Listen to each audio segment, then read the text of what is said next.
આજે આપણે વાત કરીશું વર્ષા ઋતુની. આપણે સૌ જાણીએ છીએ કે કુદરતી રીતે સૌથી વધારે જો કોઈ ખીલેલી ઋતુ હોય તો એ વર્ષા ઋતુ છે. કવિઓએ તો ઋતુઓની રાણી એટલે વર્ષા ઋતુ કીધેલી છે. વર્ષા ઋતુમાં આપણે સૌ જાણીએ કે ચારો તરફ પ્રકૃતિ, વૃક્ષો અને આસપાસનું વાતાવરણ ખૂબ ખીલી ઉઠે છે. પણ સાથે સાથે આ ઋતુમાં આપણે આપણા સ્વાસ્થ્યનું પણ ખૂબ ધ્યાન રાખવું અને કાળજી કરવી જરૂરી છે. આયુર્વેદ મુજબ આ ઋતુમાં જનરલી વાયુ દોષ વધે છે. આયુર્વેદમાં આપ સૌ જાણો છો 3 દોષનું વર્ણન કરવામાં આવ્યું છે: વાત, પિત્ત અને કફ. વર્ષા ઋતુમાં ખાસ કરીને વાત જે વાયુ દોષ છે એ વધતો હોય છે. આમ પણ આપણે જોઈએ તો પાણીના હિસાબે અને થોડું વાતાવરણ આપણે એકદમ ઉનાળાની ગરમીમાંથી ચોમાસાની ઠંડુ ઋતુમાં શિફ્ટ થયા એટલે શરદી, ખાંસી, ઉધરસ, તાવ અને સાથે વોટરબોર્ન ડિસીઝ કે જે પાણીજન્ય જે ગંદકી કે દૂષિત થવાને હિસાબે રોગ થતા હોય એવા રોગો પણ આ ઋતુમાં જોવા મળે, ખાસ કરીને શરૂઆતના ટાઈમમાં. તો આપણે સૌએ આ ઋતુમાં શું કાળજી રાખવી જેથી આપણે આ 3 મહિના કે 4 મહિના જનરલી આપણે જોઈએ તો જૂન અથવા જુલાઈની શરૂઆતથી વરસાદ અને વર્ષા ઋતુ ચાલુ થાય છે, જે સપ્ટેમ્બર સુધી જનરલી ચાલતી હોય છે. તો આ ઋતુ દરમિયાન આપણે આપણા શરીરની કાળજી કઈ રીતે રાખવી જોઈએ એ બાબતે આપણે ચર્ચા કરીએ. જનરલી આપણે જોઈએ તો આ ઋતુમાં આપણે 3 કાળજીઓ ખાસ રાખવાની છે. એક તો ખોરાક વિશે કે આપણે કયા પ્રકારનો ખોરાક અને કેટલી માત્રામાં લેવો જોઈએ.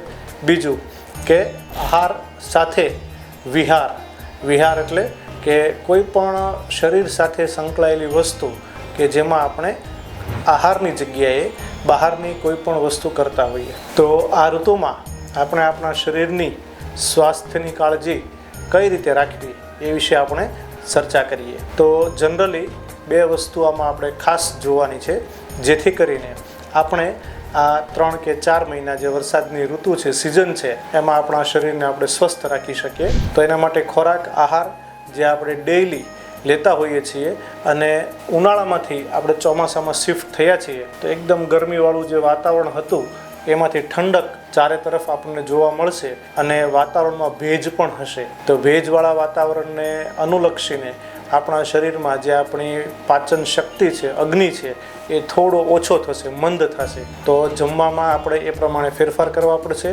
અને સાથે સાથે પાણી જે ખૂબ મહત્ત્વનો ભાગ ભજવે છે આ ઋતુમાં, બહારનું પાણી અને પાણી પણ અલગ અલગ કઈ રીતે પીવું જોઈએ એ વિશે આપણે આજે ચર્ચા કરીએ. તો સૌપ્રથમ જોઈએ તો ખોરાકમાં હંમેશા આ ઋતુમાં મેં તમને કહ્યું એમ કે વાયુ વધે છે અને પાચન અગ્નિ જે આપણી જે પાચન શક્તિ છે એ ઓછી થશે. તો એને અનુકૂળ હોય એવું 1 વર્ષ જૂના ઘઉં, ચોખા કે જવનો આપણે ઉપયોગ કરવો જોઈએ.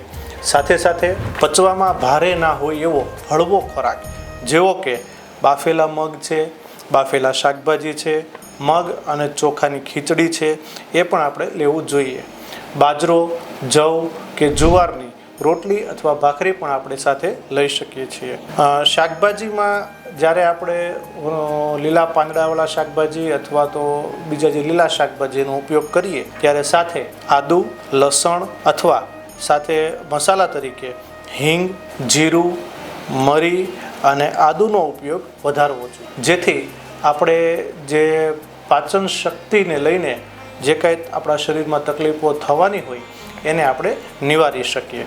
અને પાચન શક્તિ ઓછી હોવાથી પાચન શક્તિ વધે એવા દ્રવ્યોમાં આ બધી વસ્તુઓ ખાસ વપરાતી હોય છે. સાથે પાણી હંમેશા આ ઋતુમાં ઉકાળેલું પાણી જ પીવું જોઈએ. આપણે સૌ જાણીએ છીએ, આપણે ન્યૂઝપેપરમાં પણ વાંચતા હોઈએ છીએ કે ચોમાસાની શરૂઆતમાં કોઈ જગ્યાએ ગેસ્ટ્રોની તકલીફ, ઝાડા ઉલટીની તકલીફ, કોલેરા આવા ઘણા બધા રોગ જોવા મળતા હોય છે. તો એને અનુકૂળતા અને એને ધ્યાને લઈને આપણે આ ઋતુમાં હંમેશા ઉકાળેલું પાણી જ પીવું જોઈએ. અને ઘી અને મધનો જો ઉપયોગ કોઈ કરતું હોય ડે ટુ ડે લાઈફમાં અથવા તો જીવનશૈલીમાં, તો ઘી અને મધ બહુ વધારે માત્રામાં લેવા જોઈએ નહીં. થોડા પચવામાં ભારે હોય અથવા તો ઘણીવાર આ વસ્તુ લેવાથી દર્દીઓને શરદી ઉધરસ કે નાક બંધ થઈ જવું એવી પણ કમ્પ્લેન ઘણીવાર ઘીના હિસાબે કરતા હોય છે. આ ઋતુમાં ફળ ઋતુ અનુસાર જે ફળ આપણી પાસે માર્કેટમાં અવેલેબલ છે એ ફળોનો પણ આપણે ઉપયોગ કરી શકીએ છીએ, જેમાં દાડમ, જાંબુ, સફરજન અથવા નાશપતિ આ જે ફળો છે આ ફળોમાંથી આપણને ઇમ્યુનિટી વધારવામાં ઉપયોગ થશે, સાથે સાથે ન્યુટ્રિશનલ અને હેલ્થના હિસાબે પણ ખૂબ લાભદાયી છે.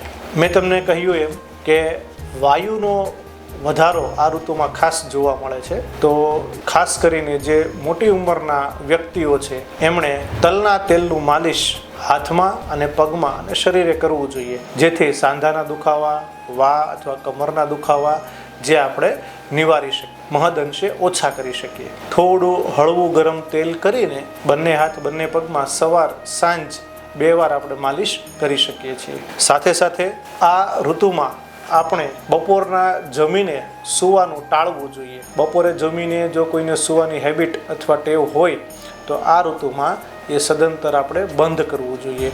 એની જગ્યાએ આપણે હળવું કોઈ પણ એક્સરસાઇઝ અથવા વાંચન અથવા રીડિંગનો જો કોઈ શોખ હોય તો આપણે એ કરી શકીએ છીએ. રાત્રે પૂર્ણ ઊંઘ થવી જોઈએ 6 થી 8 કલાક, તો એ પણ ખાસ ધ્યાને રાખવું. બીજું, આ ઋતુમાં વાયુ વધતો હોવાથી ગાયનું જો ઘી હોય તો એ ગાયના ઘી આ ઋતુમાં આપણે ખાસ લઈ શકીએ છીએ.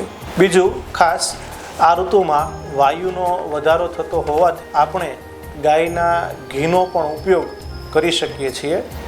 રોજ જે સવારે અડધી ચમચીથી લઈને 1 ચમચી ગાયનું ઘી આપણે ગરમ દૂધ અથવા ગરમ ચા સાથે લઈ શકીએ છીએ.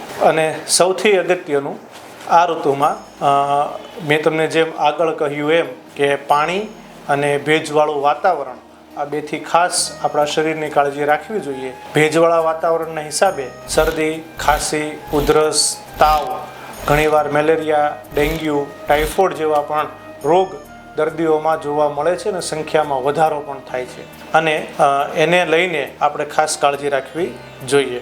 હવે આપણે જોઈએ કે આ ઋતુમાં ખાસ આપણે શું ના કરવું જોઈએ. તો વરસાદની ઋતુમાં પાચન શક્તિ ખૂબ ઓછી હશે, એટલે પચવામાં જે વસ્તુ ભારે છે એવી પચવામાં ભારે વસ્તુઓ ખાવી જોઈએ નહીં.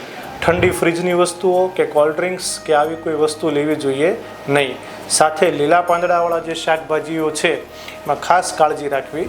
વરસાદના હિસાબે જો આવા શાકભાજીઓમાં કંઈ સડો અથવા ખરાબ હોય તો એ આપણા સ્વાસ્થ્યને નુકસાન કરે છે.